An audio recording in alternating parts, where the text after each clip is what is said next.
Well, today we're going to start at Atwood Station and head north along the trail. This is on the near east side of Bloomington, just off of Jefferson Avenue, Davis Avenue, not too far from Clinton Boulevard. So on we go. Just walking down the trail, just directly off of the Atwood Station, giving you a view of the trail coming. Yeah, here we are at Empire Junction. You can see there's quite a few people on the trail, so just continue on. Well, we've come to the part of the trail that has the Keg Grove Brewing Company on it. I've never been into their building, but I have sampled their wares from various stores in the neighborhood. I'm guessing they're only selling locally, but if they're not, check them out. Keg Grove Brewing Company. They have a few varieties. One of Bloomington's own. Well, whoever set up the Constitution Trail did give us the opportunity to gain some historical knowledge in the process. This is a placard out on the trail for building the Illinois Central Gulf Railroad. This is just one of many along the trail. Here's a marker that kind of tells me where I'm at. Just crossed Emerson Street, coming up to the bridge going over Sugar Creek.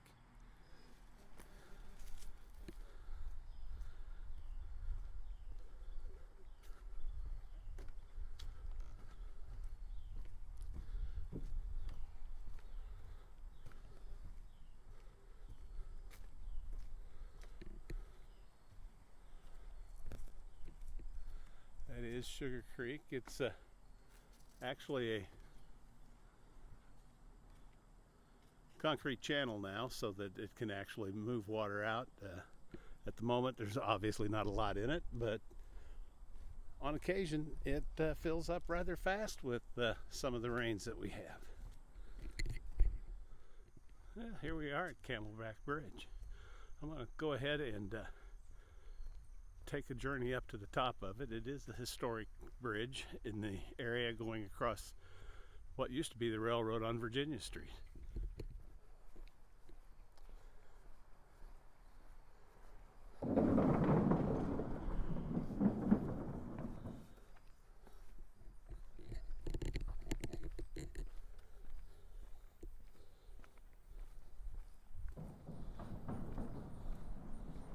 You can hear that it is a wooden bridge as the cars go across it.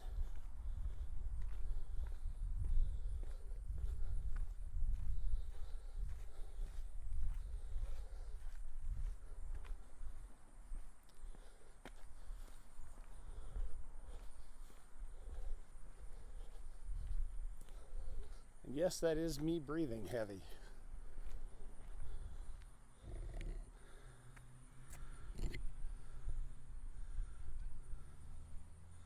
Not necessarily the best picture of it, but you kind of get the idea. It is actually a pretty nice bridge. They have reinforced it. It was limited to traffic for a while. Earlier this year, part of the non-supporting structure collapsed and fell out across the trail. So they ended up having to close the trail for a little bit until they got that resolved. So. And there you have the Camelback Bridge. Coming up onto another historical placard. So these are scattered throughout on various different places on the trail, not just on this one. So if you're ever out on the trail, stop, check them out. Only takes a couple minutes. Okay, we're back at the Sugar Creek Bridge, and in the background you can see the bridge going over Emerson Street. Looks a little more imposing than what it actually is. So heading back towards the car now.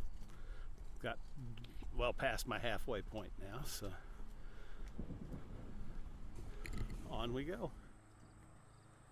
Here we are at yet another historical plaque, kind of explaining the neighborhood here. The entrance to White Place is not too far from where I'm standing, so kind of explains why they have the placard here. And just what would the Constitution Trail be without an occasional placard of various pieces and parts of the Constitution? This one here is Article 5. Just another historical placard on the location that we're in.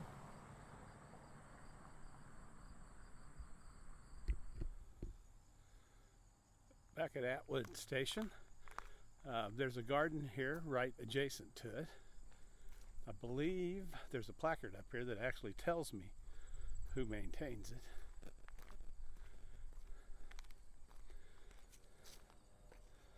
The Herb Guild of McLean County. Very nice garden. Of course, it's fall, so things are no longer blooming. They're starting to brown up.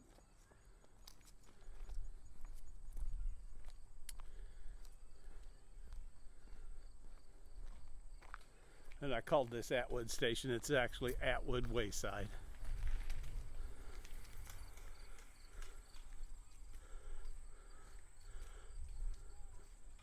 And that concludes this portion of the walk.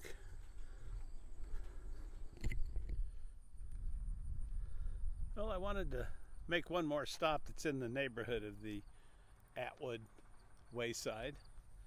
And that is at the David Davis Mansion. I pulled in here at the Visitor Center. They're currently not open. I'm guessing it's primarily because of the pandemic that we're in. Although this doesn't say that it's closed, so maybe they are open. This is a beautiful home. I have been in a couple of different historical events that our costumes were supplied by David Davis Mansion, and I don't know if it's a historical society or what, but have been through the building, toured it. It's an amazing building, one of the first to have indoor plumbing in this area. If you don't know, David Davis was an associate of Abraham Lincoln who ended up on the Supreme Court. Still kind of works that way these days. The electrical system in there is awesome for the servants, and yes, he had servants, on how they were called from each of the rooms, and it's just an amazing facility. So if you ever are in the area and would like to tour it, there are the hours for the tours. And like I said, there's no signage up here that says that they are not open, but come by during those hours. The visitor center's right here next to it, and they will gladly take you on a tour of the place. It's a beautiful estate. It more than one building. There are outbuildings associated with it. Of course, you know, when this was built, there was probably not much else in the area. Well, that's the end of my walk today, heading back home. I think my wife has some other plans for the remainder of the day, so we'll see what those turn out to be, and hope you enjoyed this. I'll talk to you later.